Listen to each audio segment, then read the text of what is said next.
Subscribe to our YouTube channel for the latest updates. Well, here we are with Hurricane Nora, which has recently made landfall in Mexico. You can see it clearly there over land, dumping lots of rain on Mexico. It's a Category 1 hurricane at 19.8 degrees north, 105.3 degrees west, and the National Hurricane Center is expecting this to remain a hurricane for quite a while yet.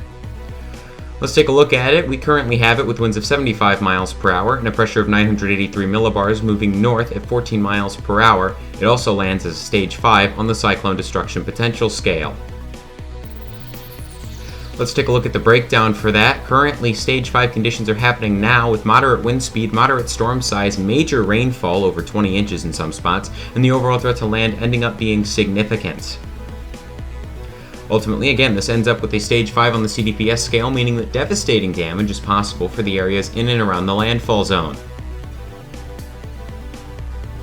Well, here's where the storm is on a map. You can see it pretty well there, and you can see there on the western hemisphere of the storm, we have 90 nautical mile out wind fields, with the southeastern side having a 140 nautical mile wind field, and the northeastern side having a 120 nautical mile wind field. Hurricane warnings are in effect for Manzanillo and Alta Mexico. As you can see there clearly, we also have hurricane watches, tropical storm warnings, and tropical storm watches in effect. You can see those hurricane watches in place for north of Alta to Topobano, Mexico.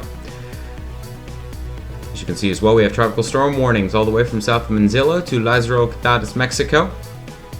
And finally, you're going to see the tropical storm watch location shortly there for Cabo San Lucas to La Paz, Mexico. Let's take a look at the intensity breakdown. This is what we're seeing right now. Currently, we have it at 75 miles per hour, right in line with recon, although most satellite estimates are higher, with multi-platform stuff at 80 miles an hour, and all satellite estimates are pretty much in line with the National Hurricane Center, who's had this at 85 miles per hour for quite a while now. Let's take a look at that forecast cone. You can see this is expected to remain a hurricane for quite a while, and we have hurricane warnings way far up the coast there of Mexico, all the way heading towards the Baja Peninsula. The Baja Peninsula currently in a tropical storm watch. They are within the cone, so if this thing does shift west, it could make a direct landfall in Baja Peninsula, but we are currently expecting a hurricane landfall to occur in Mexico. This is expected to get quite far north into the Gulf of California, though, before it does so, which is rather impressive, although it could move inland to mainland Mexico significantly before, which obviously would affect the track and intensities quite a bit.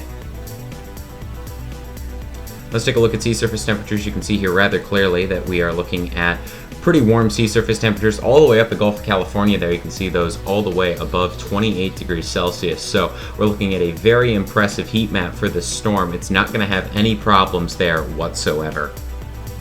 When it comes to the wind swath, this is the H-Worth, and you can see here clearly it does show tropical storm force winds as this thing does ride the coast of Mexico. And you can see there those rather extreme rainfall totals expected as well, over 32 inches there in some parts of Mexico, the part where it makes the apex. Model guidance has encountered a split though. You can see some models moving this inland and weakening it, and some models keeping it over water and keeping it as a solid hurricane for quite a while. Deep layer shear is expected to go up for a little bit, but then it's going to be pretty low for the storm as long as it remains over water. So if the storm remains over water, it could strengthen a fair bit. And most track guidance also keeps it over water with very warm SSTs over 30 degrees Celsius in some cases, although mid-level relative humidity does sink pretty quickly. So again, we're looking at this thing either maintaining intensity or weakening pretty quickly. Well, here is the visible satellite imagery that can be seen there. This is a very impressive look at Nora. You can see that eye there beginning to fade away as it does move over land.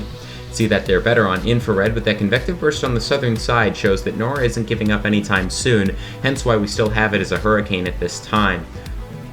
Water vapor shows the storm being within its own bands of moisture, but very, very dry air as you head out into the eastern Pacific that this storm may have to fight off as it does move northward. And finally, here is the bog standard visible satellite imagery, which gives you another look at this beautiful and very large storm as it does move into Mexico.